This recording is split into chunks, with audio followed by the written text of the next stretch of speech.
Bienvenue sur Top Invest, la chaîne des top d'investissement. Ici, on parle essentiellement d'entreprises de qualité. Avons-nous une opportunité d'investissement sur Park Loan? C'est la question à laquelle on va essayer de répondre en se basant sur l'état financier de la compagnie. Je rappelle que ceci représente uniquement mon point de vue et non un conseil d'investissement. Et comme d'habitude, je me réserve le droit de me tromper. Donc, Park Loan ici, c'est une demande spéciale d'un de nos abonnés premium, donc du service ici Top Premium, qui est le lien dans la description de la vidéo ici.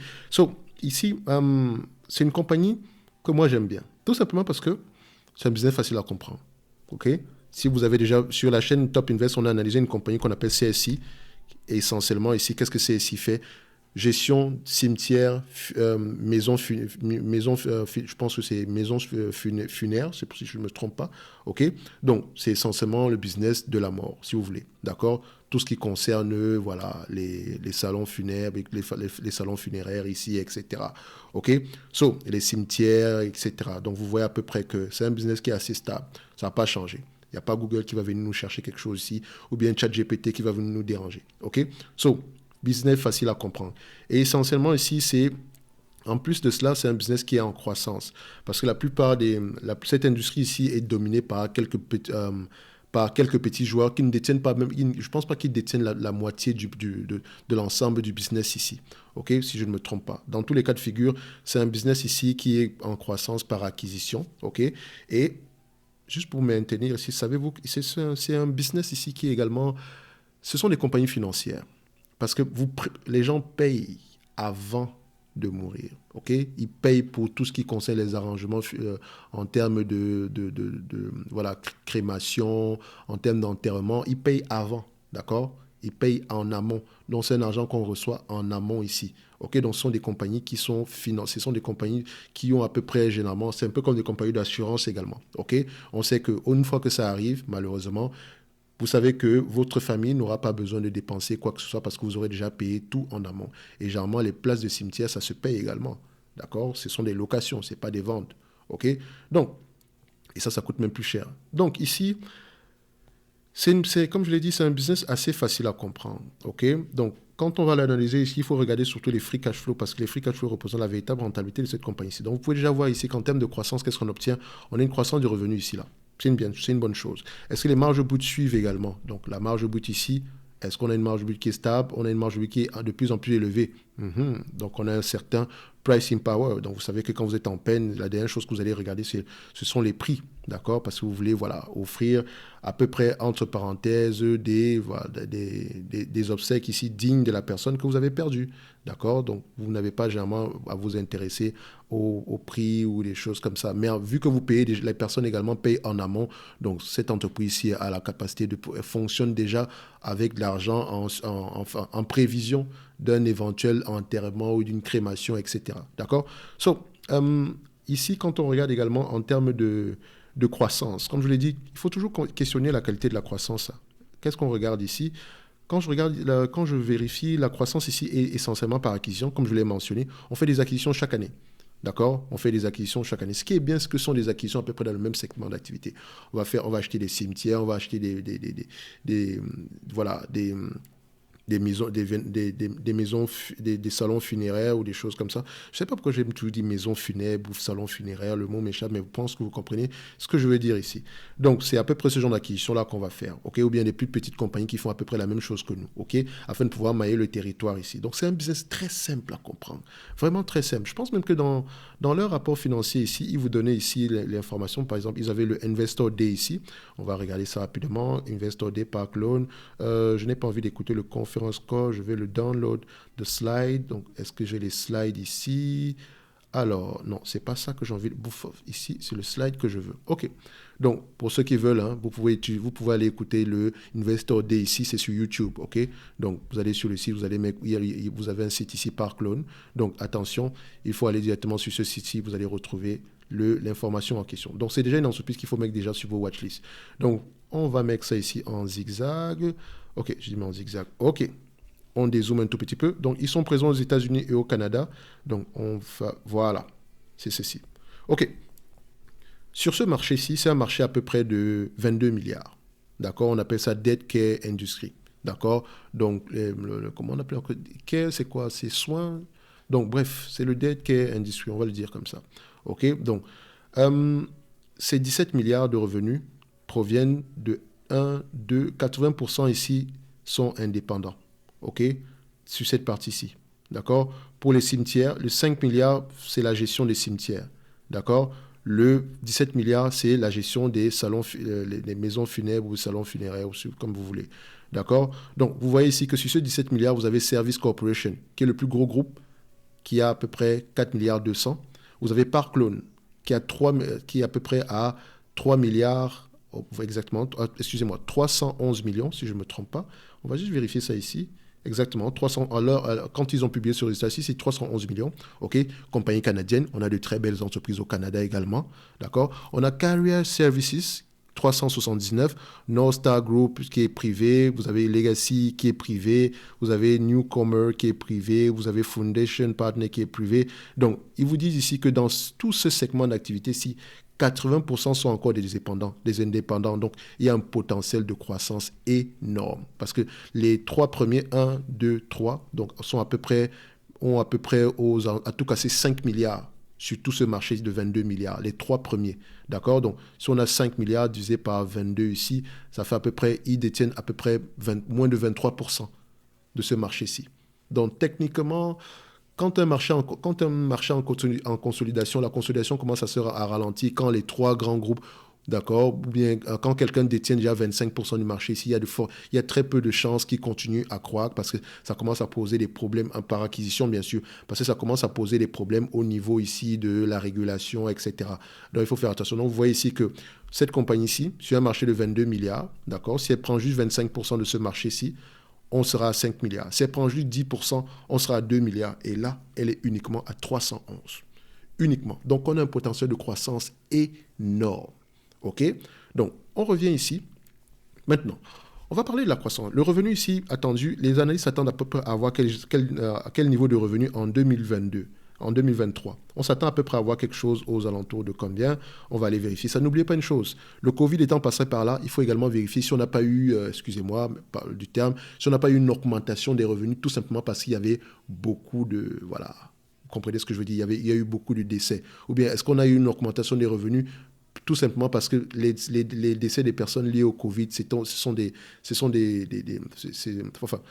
sont des cadavres qu'on ne manipule pas de la même façon. Donc peut-être qu'ici, on a augmenté les frais, les prix ont augmenté. Donc il faut faire attention, il faut également vérifier ça de ce côté-là. OK? Donc ici, on s'attend à peu près à avoir 480 millions. 480 millions de revenus. OK, je mets 480 millions. C'est une belle entreprise, comme CSI, qu'on a étudié déjà sur cette chaîne-ci. D'accord? Service Corporation, la vidéo est disponible sur la chaîne. Allez regarder Service Corporation Top Invest. Vous allez retrouver la vidéo. Donc, 480 millions. En termes de free cash flow. Alors, ce que moi, je vais faire ici, je vais prendre, vu que Coifin ne me donne pas les free cash flow en termes de pourcentage et que je n'ai pas renouvelé mon abonnement avec Tickers, donc ce que je vais faire généralement ici, c'est, je compare d'abord les net income et les free cash flow. Vous allez voir que, est-ce qu'on parle le même langage ici, net income, free cash flow, juste pour voir si on va dans le même sens. Mais attendez voir ce que les free cash flow et net income soient complètement, comment dire ça, soient différents, tout simplement parce que l'entreprise déprécie énormément d'actifs, d'accord, vu qu'elle fait des acquisitions ici, donc elle a beaucoup d'actifs intangibles qu'elle va déprécier. Donc vous voyez ici que les free cash flow sont plus élevés que les net income. Il y a une grosse différence entre les deux ici. OK? Donc, vous voyez également ici qu'on observe qu'on a une augmentation fulgurante de net income à partir de 2022. D'accord? Faites attention, il faut vérifier ça ici. Mais avant 2022, ici, on avait déjà, les free cash flow étaient déjà assez élevés. OK? Donc, on prend ça, on ferme. En termes de free cash flow, on va prendre ça. Les analystes attendent à peu près à voir combien. Moi, ce que j'aime faire pour les free cash flow, d'accord, je prends le consensus average, je regarde en année 1. On s'attend à peu près à avoir 44. D'accord? Le consensus attendu pour 2023. 44. D'accord? Donc, en année 3, on va juste le regarder comme ça. En année 3 ici, free cash flow, consensus average. En année 3, on s'attend à avoir 56. OK? Donc, 44, donc soit 44,5 par rapport au revenu attendu. Donc, 44,5 divisé par 480 millions. On s'attend à peu près à avoir combien? 480. D'accord? Donc, divisé par 480. On s'attend à peu près à avoir aux alentours de, en moyenne, c'est 10% par là, 9,27. Donc, c'est moins que ce qu'on a présentement ici. Et ça reste une estimation. Faites attention. Et cette estimation-là peut être impactée également par le fait qu'on fasse des acquisitions OK? Donc, il faut faire attention également ici. Ça ne veut pas dire que les free cash flow sont en train de diminuer. OK? Donc, on regarde également les net income pour voir à peu près où est-ce qu'on se situe. On est à 44 millions. D'accord? En année en N plus 1. D'accord? 44 millions. Ici, on est à combien? En N plus 3. D'accord? En année en N plus 3, qu'est-ce qu'on aura ici? Donc, je prends ça, je mets N plus 3. On sera aux alentours de 67 millions. OK? Donc, vous voyez qu'on oscille entre 44 et 67. C'est assez correct. Donc, on s'attend à une certaine croissance dans le futur. En termes de marge ici, alors, pour les revenus ici, ce que je vais faire, on va juste regarder ça à ce niveau-ci. On va mettre en free cash flow ici. Free cash flow. D'accord? On va mettre ça comme ça. Voilà. Je vais les mettre ici en moyenne. On va prendre ça, la moyenne sur les 12 derniers mois. On va prendre sur la longue période ici. Et les free cash flow, on va les mettre également ici en moyenne. Je vais vous montrer comment est-ce que j'arrive à estimer les free cash flow, même quand bien même on ne me donne pas la possibilité de le faire sur le logiciel. Je prends les 5 dernières années. D'accord? Je considère que les 5 dernières années ici, on a 31,58. Donc 31,58 en termes de millions de dollars canadiens. OK?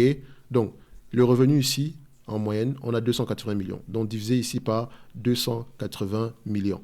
On se retrouve ici avec des marges bénéficiaires de 11%. Ça, c'est sur les 5 dernières années. Sur les 3 dernières années, enfin, on aurait pu également le faire sur les 10 dernières années ici. 5, vous allez remarquer qu'on a à peu près quelque chose en tous les 9% par là, si on le fait à vue d'œil ici. Donc, sur les 5 dernières années, on a une augmentation. Sur les 3 dernières années, on est à 43,64. D'accord? Donc, 43,64 divisé par le revenu ici qui est de 340. 340. Donc, ça nous donne ici au total 12%. Ça, c'est sur les 3 dernières années. Le Covid étant passé par là, est-ce qu'il n'y a pas eu un impact positif par rapport à ça? Et voilà. Donc, maintenant, la question est de savoir, est-ce que c'est 11, 12%? Ce que je vais faire, simple, d'accord? Je prendrai 10% en termes de free cash flow. 10%. Si c'est mieux, si c'est plus que ça, tant mieux. Mais je prendrai déjà le 10% ici. OK? Donc, nombre d'actions. Maintenant, en termes de nombre d'actions, je prends ceci. Voilà, on a à peu près 34,71. D'accord, je vais l'arrondir ici à 35. 35 millions d'actions ici. Donc, c'est normal que le nombre d'actions augmente parce qu'elle fait des acquisitions. Donc, elle fait mix des deux, acquisition, dette.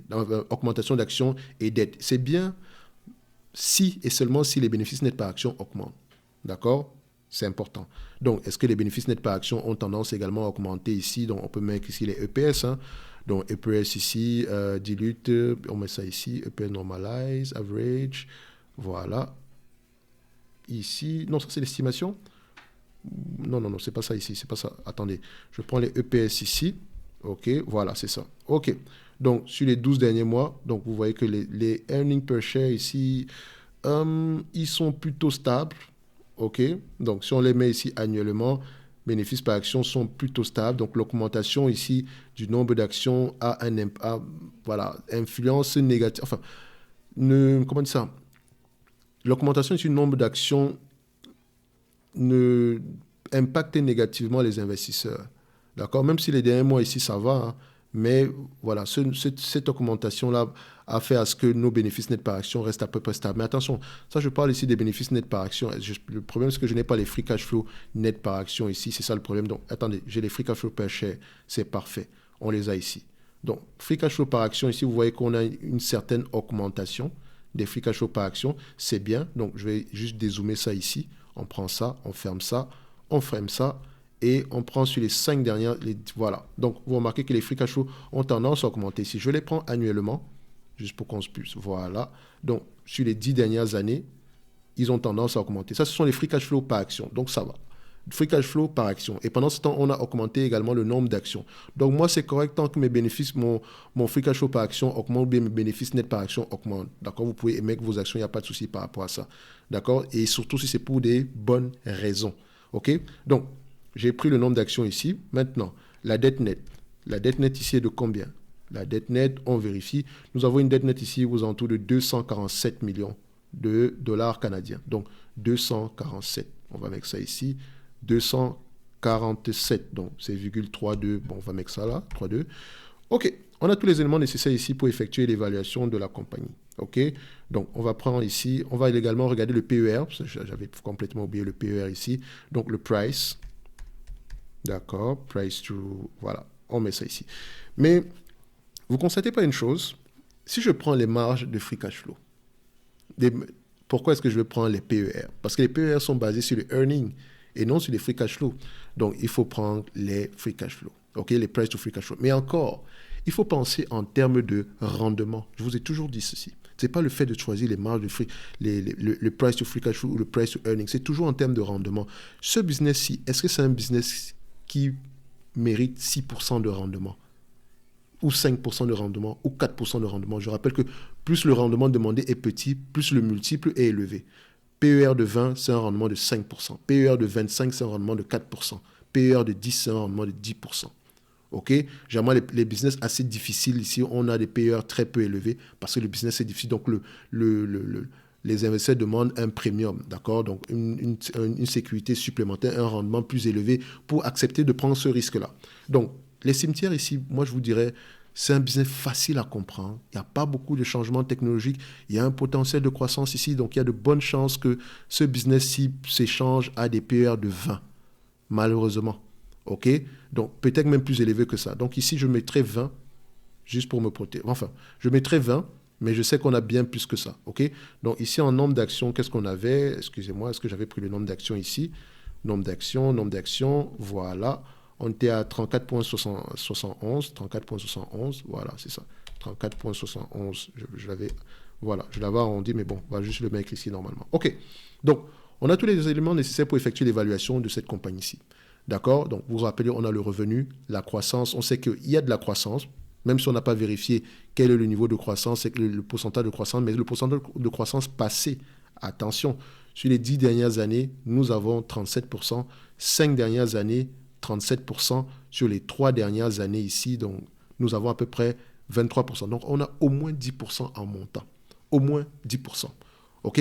Donc je rappelle ici que la demande a été effectuée en utilisant le service Top Premium. D'accord? Donc sur le service Top Premium ici, on fait généralement des analyses quantitatives à la demande. Donc comme celle-ci, c'est une analyse quantitative à la demande par rapport, c'est un abonné qui a demandé à ce qu'on analyse cette compagnie-ci de manière quantitative. Je rappelle toujours que le quantitatif, ça présente les chiffres. Et le qualitatif fait parler les chiffres. OK?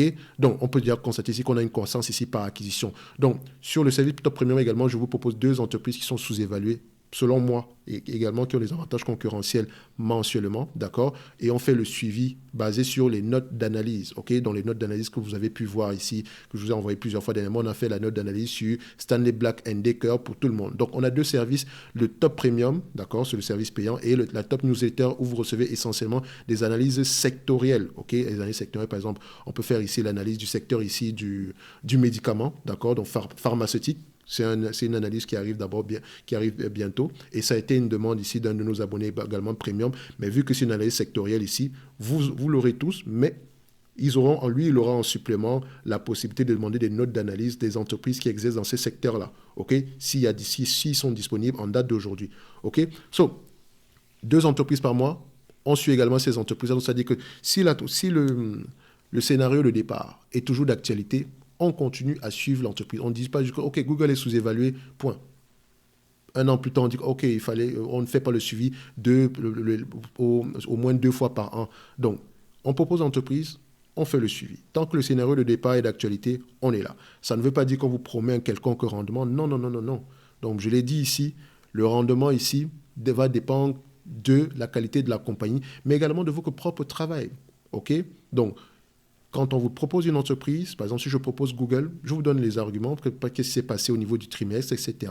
Voilà à quoi s'attendre à court terme, les choses comme ça. Est-ce qu'il y a des éléments qu'on pourrait remonter ici par rapport à l'écoute des conférences call?